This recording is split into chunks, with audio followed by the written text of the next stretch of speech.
ang impeachment laban kay Pangulong Marcos, hustisya, estratehiya o sirko ng politika. Sa ilalim ng ating saligang batas, ang impeachment ay kinikilala bilang huling sandata ng sambayanan. Ito ay isang mekanismo para tanggalin sa pwesto ang isang pinuno na lumabag sa tiwala ng publiko. Ngunit sa kasaysayan ng Pilipinas, madalas din itong maging isang entablado para sa masalimuot na laro ng kapangyarihan. Ngayong Enero 2026, umaharap si Pangulong Ferdinand Bongbong Marcos Jr. sa kanyang kauna-unahang impeachment complaint. Ngunit bago tayo magpadala sa mga headline, kailangang himayin ng bawat Pilipino ang katotohanan. Ito ba ay isang tapat na paghahanap ng hustisya o isa lamang itong masining na hakbang sa chessboard ng politika? Noong 19 ng Enero, niyanig ang Batasang Pambansa nang ihain ni Attorney Andre De Jesus ang isang 14-page document na naglalayong patalsikin ang Pangulo. Ang reklamong ito ay binigyan ng boses sa loob ng Kongreso sa pamamagitan ng pag-endorso ni Representative Jenny Jet Nisay ng Pusong Pinoy Party List. Sa loob ng mga pahinang ito,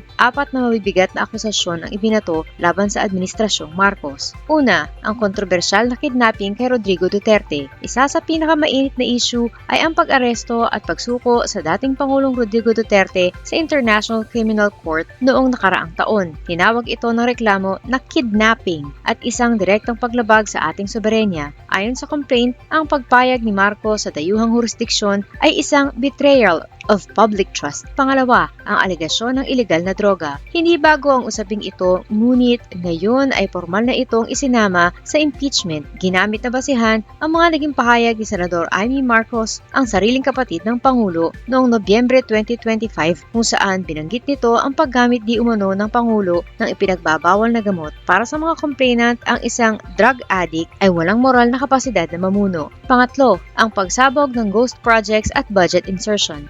Dito pumapasok ang usaping pera. Inakusahan ang Pangulo ng gross negligence dahil sa hindi pag-veto sa mga unprogrammed appropriations sa budget mula 2023 hanggang 2026. Ang pinakamatinding paratang ay ang pagkakaroon ng mga ghost flood control projects na nagkakahalaga ng mahigit 100 bilyon na di umano'y pinakinabangan ng mga kaalyado ng palasyo. Pang-apat, ang weaponization ng ICI. Ang Independent Commission for Infrastructure o ICI ay binuo upang ayusin ang mga proyekto sa bansa, ngunit ayon sa reklamo, ginagamit lamang ito bilang armas para gisingin at gipitin ang mga kalaban sa politika habang pinoprotektahan ang mga cronies ng administrasyon. Sa kabila ng ingay, nananatiling kampante ang Malacanang. Ang opisyal na pahayag ng Presidential Communications Office ay maikli. Iginagalang namin ang proseso, ngunit tiwala kaming walang basihan ang mga ito. Ganito rin ang sentimiento ni House Speaker Faustino Boji D. III na nagsabing ang Pangulo ay nagtatrabaho lamang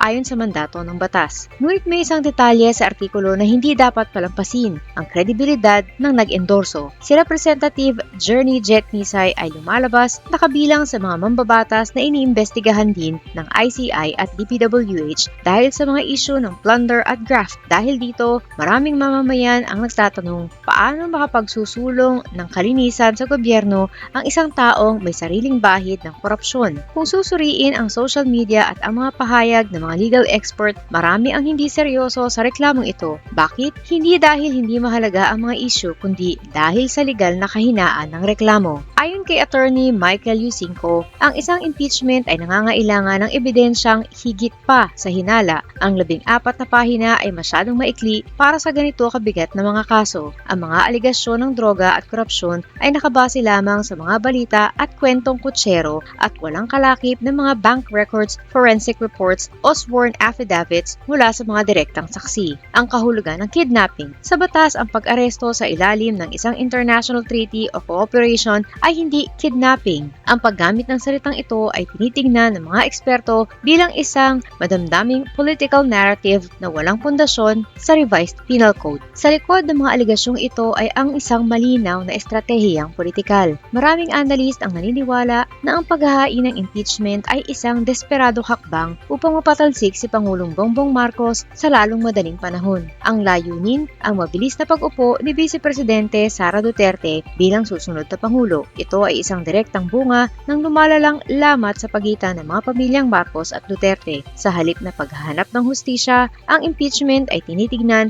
bilang isang shortcut sa kapangyarihan bago pa man dumating ang susunod na eleksyon. Lalong naging masalimuot ang sitwasyon dahil sa mga ulat na may mga grupong nagpaplano ring maghain ng impeachment complaint laban kay Vice Presidente Sara Duterte sa darating na ika-6 ng Pebrero. Matatandaang may mga nakabinding kaso na laban sa Vice Presidente sa Office of the Ombudsman, partikular ang mga isyong inihain ni dating Senador Antonio Trillanes. Dahil dito, ang reklamong inihain laban kay PBBM ay tinitignan ng marami bilang isang preemptive strike o pangunang hakbang upang depensahan ang kampo ng mga Duterte sa pamamagitan ng pag-atake muna sa Pangulo. Ang kasalukuyang impeachment laban kay Pangulong Marcos ay nagsisilbing paalala na ang mga mekanismo ng ating konstitusyon ay madaling gamitin para sa pansariling agenda kung hindi magiging mapanuri ang publiko dahil ang mga reklamo ay nakabase lamang sa sabi-sabi at walang konkretong ebidensya, mahihirapan itong tumayo sa harap ng Kongreso. Sa huli, ang ganitong mga hakbang ay hindi nakakatulong sa pag-unlad ng bansa habang abala ang mga politiko sa paghahain ng mga mahihinang reklamo para lamang sa kapangyarihan, ang tunay na usapin ng serbisyo publiko ay naitatabi. Ang kailangan ng sambayanan ay pananagutang may basihan, hindi isang sirkong politikal na naglalayong magluklok lamang ng mga bagong pinuno sa paraang hindi dumaan sa tamang proseso.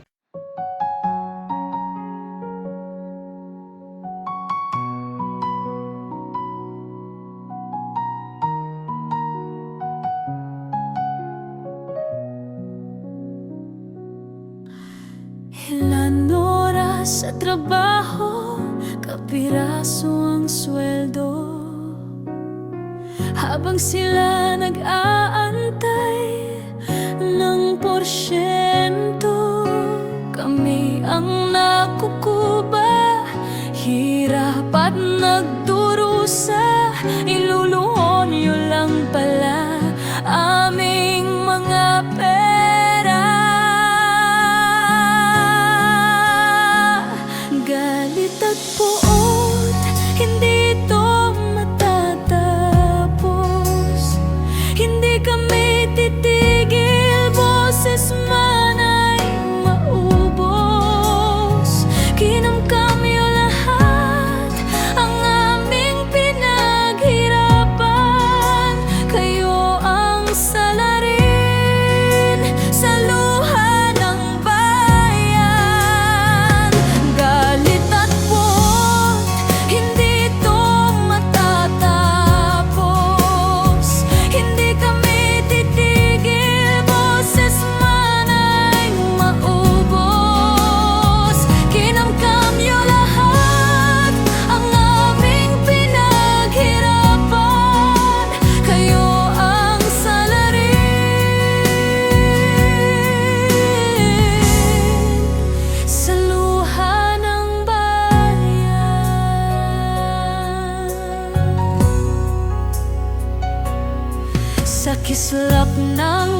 ninyo lahat.